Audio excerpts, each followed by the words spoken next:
राधे राधे दोस्तों, स्वागत है आपका आपके अपने YouTube चैनल ग्रेडली एम क्लासेस में। यदि आप बीए सेकंड सेमेस्टर पर हैं तो आप बिल्कुल सही वीडियो पर आए हैं। और यदि आपने हिस्ट्री लिया हुआ है, हिस्ट्री पर हम हिस्ट्री ऑफ मेडिवल इंडिया पढ़ने वाले हैं, जो कि बीए सेकंड सेमेस्टर के स्टूडेंट के लिए है, जो कि ऑल यूनिवर्सिटीज़ के लिए, आप किसी भी यूनिवर्सिटी से हैं, आपके लिए ये वीडियो इंपॉर्टेंट होने वाला है। इस पर हम कंप्लीट थ्योरी करेंगे। इससे पहले हम यूनिट 1 का पार्ट 1 कर चुके हैं। आज हमारा पार्ट 2 है और 2 पार्ट पर हमारी यूनिट 1 खत्म हो जाएगी। इस पर हमको आरंभिक तुर्क एवं खिलजी के बारे में पढ़ना था। तो इसकी पहली क्लास में हमने देखा तुर्क भारत कैसे आए थे और उन्होंने धीरे धीरे दिल्ली सल्तनत की नींव कैसे रखी थी। उसके बाद वहाँ पर यह प्रश्न छूट गया, क्या सिर्फ सल्तनत बना देना ही काफ़ी होता है। गुलाम वंश के आखिरी समय तक वो कौन सा वंश था? गुलाम वंश। हमने पढ़ा था कि आरंभिक तुर्क और गुलाम वंश के आखिरी समय तक यह साफ हो चुका था सल्तनत मौजूद तो है, लेकिन वो क्या हो चुकी थी? कमज़ोर हो चुकी थी। और आज हम पढ़ेंगे उस वंश के बारे में जिसने इस कमज़ोर सल्तनत को एक शक्तिशाली और नियंत्रित साम्राज्य में बदल दिया। आज का विषय होगा हमारा खिलजी वंश। तो इस वीडियो में हम खिलजी वंश के बारे में पढ़ने वाले हैं। चलिए बिना देरी किए देखते हैं। देखिए, हम पहले पार्ट 1 में हमने देखा कि प्रारंभिक तुर्क शासकों और गुलाम वंश ने भारत में दिल्ली सल्तनत की नींव रखी। गुलाम वंश के अंतिम शासकों के समय तक दिल्ली सल्तनत कमज़ोर हो चुकी थी।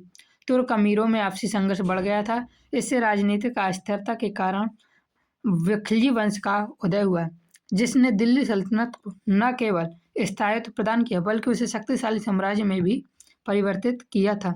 चलिए खिलजी वंश के उदय के बारे में अब देखते हैं। यहाँ से हम देखेंगे खिलजी वंश का उदय।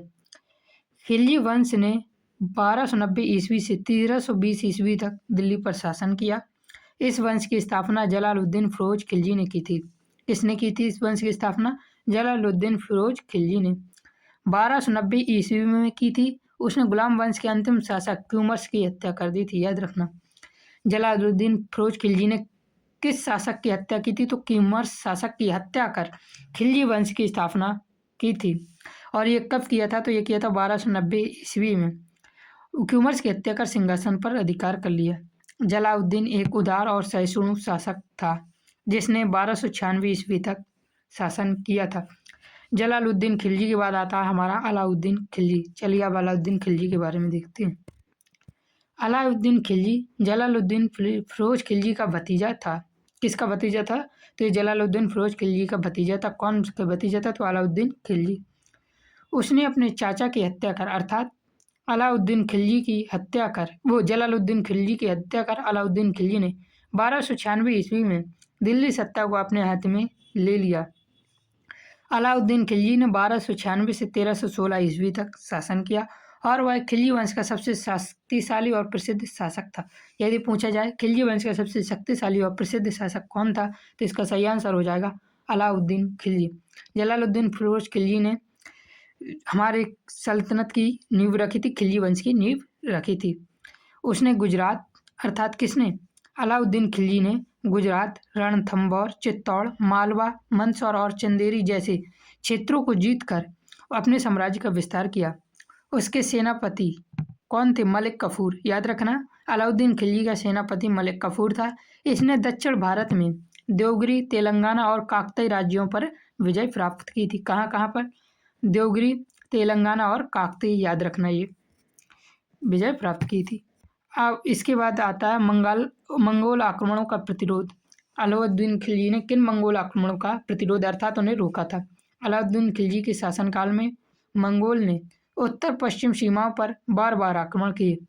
अलाउद्दीन ने पुराने किलों की मरम्मत करवाई, नए किले बनवाए और शक्तिशाली सेना तैनात की, जिससे मंगोल आक्रमणों के सफलतापूर्वक रोकने में सक्षम रहा। किलों की मरम्मत, नए किले और शक्तिशाली सेना मंगोल आक्रमण को रोकने के लिए सक्षम थे। अब आगे देखते हैं। आगे देखने से पहले यदि आप इसका पीडीएफ चाहते हैं तो आप पीडीएफ के लिए हमारे टेलीग्राम चैनल से जुड़ सकते हैं। पीडीएफ के लिए आपको 9 रुपये का पेमेंट करना होगा और हमारे चैनल पर आने वाले सभी वीडियो का पेमेंट न करने पर सिर्फ आपको ये 9 रुपये का पेमेंट करने से ही आने वाले सभी वीडियो के पीडीएफ मिल जाएंगे। अब बात आती है अलाउद्दीन खिलजी का बाजार नियंत्रण नीति कैसी थी। हमारे खिलजी वंश पर 2 शासक कौन कौन से थे? अलाउद्दीन खिलजी था और अलाउद्दीन खिलजी किसका भतीजा था? तो देखिए, अलाउद्दीन खिलजी भतीजा था किसका? जलालुद्दीन खिलजी का, जलालुद्दीन फिरोज खिलजी का। अब यहाँ से हम मंगोल आक्रमण का प्रतिरोध देख लिया। अब देखेंगे अलाउद्दीन खिलजी की बाजार नियंत्रण नीति। अलाउद्दीन खिलजी की बाजार नियंत्रण व्यवस्था उसकी सबसे महत्वपूर्ण प्रशासनिक नीति मानी जाती है। इतिहासकार बर्नी के अनुसार, किसके अनुसार याद रखना, इस नीति का उद्देश्य सैनिकों को राहत पहुंचाना था। तो क्वेश्चन पूछा जा सकता है किसके अनुसार अलाउद्दीन खिलजी की बाजार नियंत्रण व्यवस्था का उद्देश्य सैनिकों को राहत पहुंचाना था। तो इसका सही आंसर हो जाएगा बर्नी के अनुसार बाजार नियंत्रण व्यवस्था का मुख्य उद्देश्य सैनिकों को राहत पहुंचाना था ताकि वे वेतन से दैनिक वस्तुएं खरीद सकें। वहीं अमीर खुसरो के अनुसार यह नीति आम जनता के हित में थी। अमीर खुसरो के अनुसार यह नीति आम जनता के हित के लिए थी और बर्नी के अनुसार यह सैनिकों को राहत पहुंचाने के लिए थी। याद रखना, अलाउद्दीन ने खाद्यान्न, वस्तु, पशु और दासों को मूल्य निर्धारित कर दिए ताकि उनका शोषण न हो सके। उसने अलग वस्तुओं के लिए अलग बाजार स्थापित किए जैसे गल्ला मंडी, सराय ए अदल, पशु एवं दास बाजार। ये क्या किए थे, उसने अलग स्थापित बाजार किए थे। कौन कौन से? गल्ला मंडी, सराय ए अदल, पशु एवं दास बाजार। याद रखना, प्रत्येक बाजार पर शाहना नामक अधिकारी नियुक्त किया गया। याद रखना, अलाउद्दीन खिलजी ने बाजारों के लिए किस अधिकारी को नियुक्त किया? तो शाहना नामक अधिकारी नियुक्त किए गए। आगे देखते हैं। और गुप्तचरों के माध्यम से कीमतों पर निगरानी रखी जाती थी। अकाल की स्थिति में निपटने के लिए उसने सरकारी गोदाम बनवाए और राशन प्रणाली लागू की। तो इस प्रकार अलाउद्दीन खिलजी की बाजार की शासन प्रणाली थी। आगे देखते हैं समापन निष्कर्ष। हमने क्या पढ़ा पार्ट 1 और पार्ट 2। हमने पार्ट 1 और पार्ट 2 को मिलाकर हम देखते हैं कि प्रारंभिक तुर्क शासकों और गुलाम वंश ने दिल्ली सल्तनत की नींव रखी थी। दिल्ली सल्तनत की नींव किसने रखी थी? तो प्रारंभिक तुर्क शासकों और गुलाम वंश ने दिल्ली सल्तनत की नींव रखी थी। खिलजी वंश ने उसे शक्तिशाली और संगठित साम्राज्य का रूप दिया था। अलाउद्दीन खिलजी का प्रशासनिक सुधार और सैन्य उपलब्धियों के कारण मध्यकालीन भारत के इतिहास में विशेष स्थान रहा था। पार्ट 1 का यदि आप वीडियो देखना चाहते हैं तो इसके लिए आपको लिंक डिस्क्रिप्शन पर मिल जाएगा और मैंने पूरी प्लेलिस्ट बना रखी है, तो आप वहां से जाकर भी पार्ट 1 देख सकते हैं। हमारे कितने पार्ट होंगे इस बारे में मैं अभी बता नहीं सकता हूँ। हमारे पार्ट 16 से 17 पार्ट पहुँच जाएंगे। और यदि आप ये 16 से 17 कर लिए, आपका पेपर MCQ पेपर हो या थ्योरी पेपर हो, आप 100% कर आएंगे। इसके बाद मैं MCQ की सीरीज भी लाऊंगा, आप वो भी कंप्लीट करना। अब आपको PDF के लिए क्या करना होगा, हमारे टेलीग्राम चैनल पर जाना होगा। टेलीग्राम चैनल का लिंक हमारे यूट्यूब के बायो पर मिल जाएगा।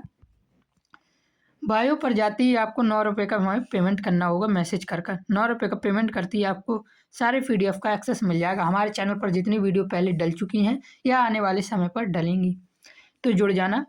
और अगला हमारा इसके आगे का हम पढ़ने वाले हैं यूनिट नंबर 2। अब ये हमारी यूनिट फर्स्ट हो गई और हम आगे पढ़ेंगे यूनिट नंबर 2। यूनिट नंबर 2 में हम किसके बारे में पढ़ेंगे? तुगलक वंश के बारे में पढ़ने वाले हैं। तुगलक वंश की स्थापना से लेकर उसके पतन तक की पूरी कहानी हम पढ़ेंगे अगले पार्ट पर। चैनल पर नए हैं तो चैनल को सब्सक्राइब जरूर करना और बेल आइकन दबा लेना, जिससे कि आपको हमारे नए वीडियो के नोटिफिकेशन सबसे पहले मिले। जय हिंद, जय भारत।